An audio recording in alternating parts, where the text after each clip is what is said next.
Good morning, sir. I am Roxanne Dahuya from BSN Mathematics 3A. Good morning, sir. I'm Cuyo of BSN Math 3 Section A. We are tasked to discuss the scaffolding strategies. So, what is scaffolding strategies? Scaffolding strategies. The term scaffolding was developed as a metaphor to describe the type of assistance offered by a teacher or peer to support learning. Also, scaffolding is actually a bridge used to build upon what students already know to arrive at something they do not know. If scaffolding is properly administered, it will act as an enabler, not as a disabler, by Benson 1997. So here are the examples of scaffolding. For example, instead of saying to a child, "Can you please put that over there?" Be specific and say, "Can you please put the book on my desk?" In this way, students will hear the names of objects over and over. Another example, si student, gipabasa ni mo siya og story. And after reading it, she didn't understand it.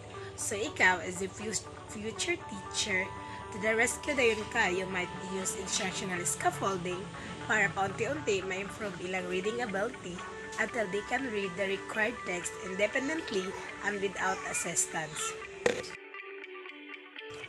So there are 8 instructional scaffolding technique and strategies. The first is visual aids. Visual aids can be any objects around the classroom that help students to think more deeply about an issue and keep them on track. For examples, visual aids in the classroom can include flashcard a student can have on their desk, poster on the walls, graphic organizers and charts, checklist to ensure tasks are completed. So, those are the examples of visual aids. Second, breaking up the learning into chunks. If a task seems intimidating to a student, sometimes it's possible to give them the task in small steps or chunks.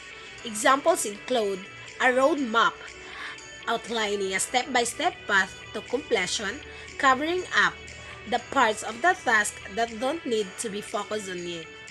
Learning stations, where students do one small part of the bigger task at each learning station. Checkpoints, where the teacher asks students to check in after each chunk of learning is complete. Third is modeling. Modeling allows the teacher to demonstrate how to complete a task while students observe. The main critique of modeling is that it creates passive learners.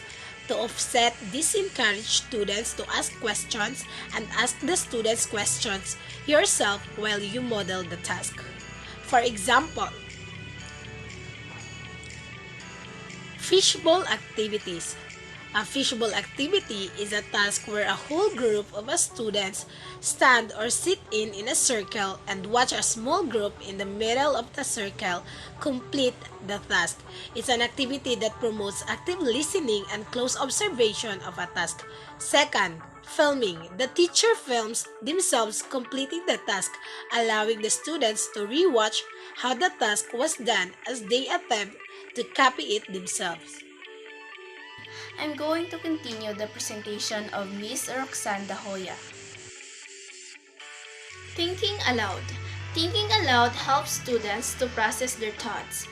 It involves having students verbally brainstorm how form ideas. Vygotsky highlighted the importance of speech when thinking through tasks. These are the examples that help students to process their thoughts.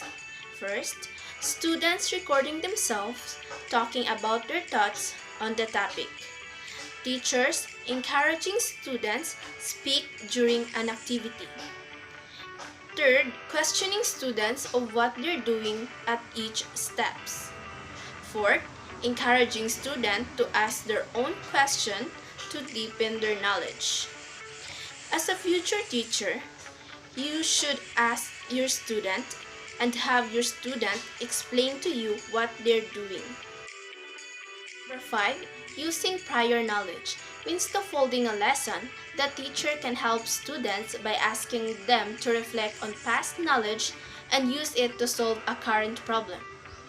Embracing prior knowledge may include using a strategy the student knows and applying it to this new task. Using analogy to make the new knowledge relevant and make sense to the student's life. Relate the idea to the student's interest in sports, gaming, or literature. This strategy can help students have light bulb moments when they move through the difficulties and come to understand difficult ideas in new lights. Gradual release of responsibility. The gradual release of responsibility model starts with modeled instructions and ends with students' independent practice of a task. The 4 steps in the gradual release of responsibility modeled are: first, modeling. The teacher demonstrates how to do the task in front of the student. Second, co-constructions. The students instruct the teacher on how to do the task. Third, facilitation. The teacher supports the students as they complete the task. Fourth, independent practice. The student complete the task without teacher guidance. At each stage in this model, the teacher needs to assess students' knowledge to determine whether to move on to the next step, redo the current step, or regress to the previous step. Number 7. Open-ended questioning. Questioning is one of the most important scaffolding tools we have. The teacher should ensure that questions are open-ended, meaning they cannot be answered with a simple yes or no. Questions encourage reflection, so students can think deeper about what they did and if they could do differently to achieve a better outcome next time. Question directs students toward the important and pivotal aspect of the task and away from trivial or distracting elements. As a future teacher, we need to learn how to ask the right type of questions at the right point in time. Number 8. Pre-teaching vocabulary. Pre-teaching vocabulary involves learning the new words and phrases before moving on to engaging with texts that have the vocabulary in it.